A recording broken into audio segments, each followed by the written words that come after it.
Assalamualaikum warahmatullahi wabarakatuh. Perkenalkan, kami dari kelompok 1 halusinasi dan kami mengambil halusinasi pendengaran. Sebelumnya saya akan memperkenalkan teman-teman saya. Yang pertama ada saya sendiri Dian Duklan, saya Dian Ayu, saya Maya Zriani, saya Alicia Nurani, saya Obi Fikrianur, dan ada teman kami Ahmad Maulana yang sedang praktik. Kepada teman-teman semua, silakan menyaksikan video kami. Assalamualaikum. Dia langsung ke situ ya, katanya alatnya. Silakan duduk, Dek. Iya. Selamat pagi. Sebelumnya boleh perkenalkan nggak namanya siapa? Nama saya Tina. Namanya Tina. Tina kelas berapa? Kelas 2 SMA. Kelas 2 SMA. Berarti 17 tahun ya sekarang ya? Iya, 17 tahun. Oh iya, tadi kakaknya kan bilang ke saya kalau adik katanya mau konsultasi ya? Iya. Mau konsultasi di sini. Nah, sebelumnya perkenalkan dulu, nama kakak Dian. Kakak yang akan melakukan konsultasi hari ini dengan Tina. Jadi nanti apapun yang ingin Tina sampaikan, apapun yang ingin Tina ceritakan, bisa cerita ke kakak kayak gitu. Kakak ingin bertanya dong, sebenarnya apa yang menyebabkan Tina akhirnya datang kemari seperti itu?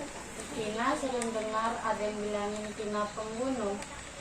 Mendengar ada yang mengatakan Tina pembunuh. Nah, itu apakah ada seseorang yang bilang seperti itu atau seperti apa? Ada yang bilang pembunuh tapi orangnya nggak kelihatan.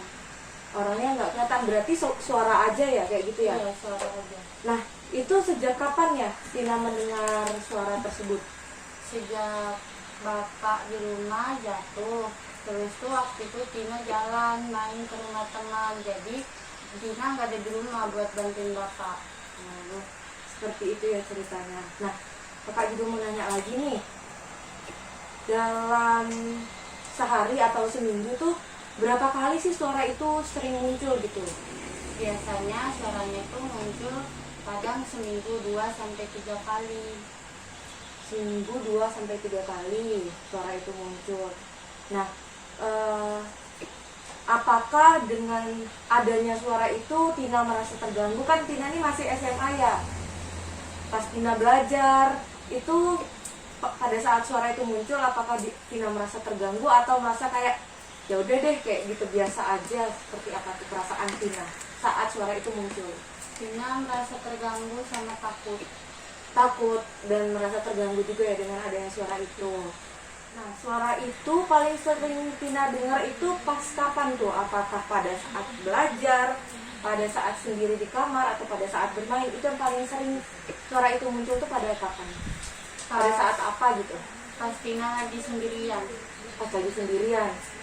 Kalau misalkan pernah nggak ngedengar suara itu pas Tina lagi belajar atau pas lagi main kayak gitu, pernah nggak? Nggak pernah. Nggak pernah. Jadi pada saat sendirian ya? Iya, pas sendirian. Sendiriannya tuh di kamar kah atau di di mana gitu? Pokoknya kalau lagi sendirian di kamar atau lagi di rumah, di dapur atau lagi nonton TV. Suara itu tiba-tiba muncul seperti itu ya.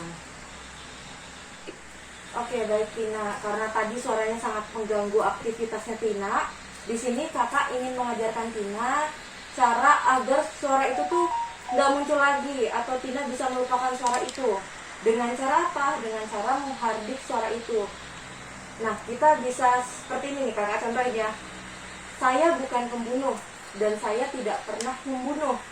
Jadi ketika suara itu muncul, kita bisa berbicara dengan lantang, berbicara dengan keras dan tegas bahwa saya bukan pembunuh dan saya tidak pernah membunuh. Tina bisa melakukan itu saat suara itu datang. Sampai sini apakah Tina paham?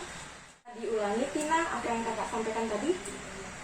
Kalau misalnya suaranya muncul, ngomong saya bukan pembunuh dan saya tidak membunuh. Nah, bagus Tina. Itu ingat ya, jadi setiap suara itu muncul, kita bisa berbicara seperti itu dengan tegas dan lantang.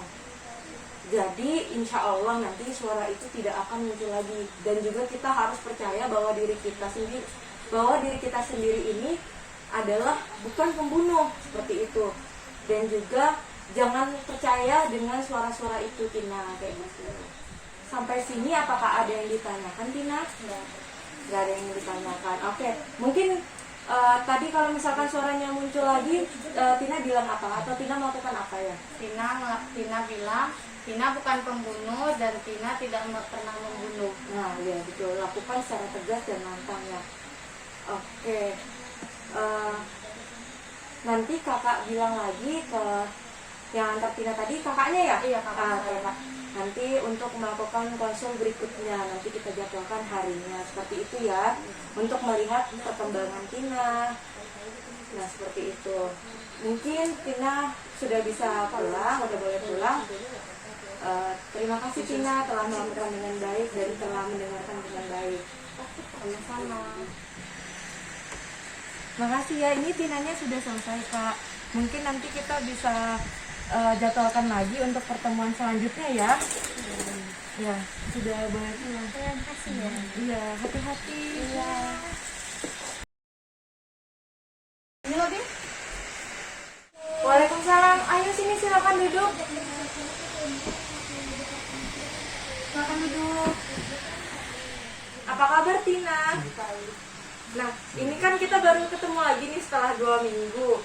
Setelah kakak kasih saran pada waktu itu dan sudah Tina terapkan, apakah suaranya masih sering muncul? Sudah jarang. Udah jarang ya. Ini udah 2 minggu. Selama 2 minggu ini itu udah muncul berapa kali suaranya? Selama 2 minggu ini suaranya baru muncul 2 kali. Biasanya kan seminggu tuh suaranya munculnya antara bisa sampai 3 kali. Sekarang udah 2 minggu suaranya jadi muncul cuma 2 kali. Oh, berarti ada kemajuan ya. Suaranya udah mulai tidak terdengar lagi kayak gitu. Semisal nih karena masih ada, walaupun sedikit tapi kan masih pernah mendengar suara itu lagi. Nanti Tina gini aja deh, nanti Tina tetap melakukan apa yang kakak sarankan tadi. Seperti itu ya. Ingat nggak apa yang kakak ajarkan 2 minggu lalu? Kalau misalkan suaranya muncul, Tina harus bilang apa? Tina harus bilang Tina bukan pembunuh Dan Tina tidak pernah membunuh. ya benar, Tina bukan pembunuh dan Tina tidak pernah membunuh. Seperti itu ya, dikatakan secara tegas. iya benar Tina. Itu Kak ya, misalkan adiknya nanti kesepian atau lagi di kamar sendiri, itu diusahakan kita ajak ngobrol terus. Jadi jangan dibiarkan sendiri, takutnya nanti suara itu akan muncul terus kalau misalkan kita tidak membiasakan untuk berbicara dengan dia.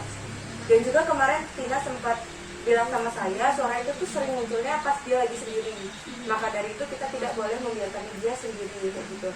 Tina juga kalau misalkan ada masalah atau pengen curhat-curhat bisa lah ya ke kakaknya. Kakak juga dampingin adik sampai nanti Tina tidak mendengar suara-suara itu tadi kayak gitu. Mungkin sampai sini ada yang ingin ditanyakan dari Tina dulu? Nggak ada yang ingin ditanyakan. Kakak ada yang mau ditanyakan? Udah. Tadi gimana Tina kalau misalkan nih masih kan tadi masih denger nih suaranya nih. Suara-suara itu dalam 2 minggu ini masih dengar 2 kali ya, sebanyak 2 kali. Kalau misalkan suara itu timbul lagi, Tina harus bilang apa? Tina bukan pembunuh dan Tina tidak pernah membunuh. Nah, iya benar seperti itu ya Tina, bagus sekali. Ini progresnya juga sudah makin meningkat.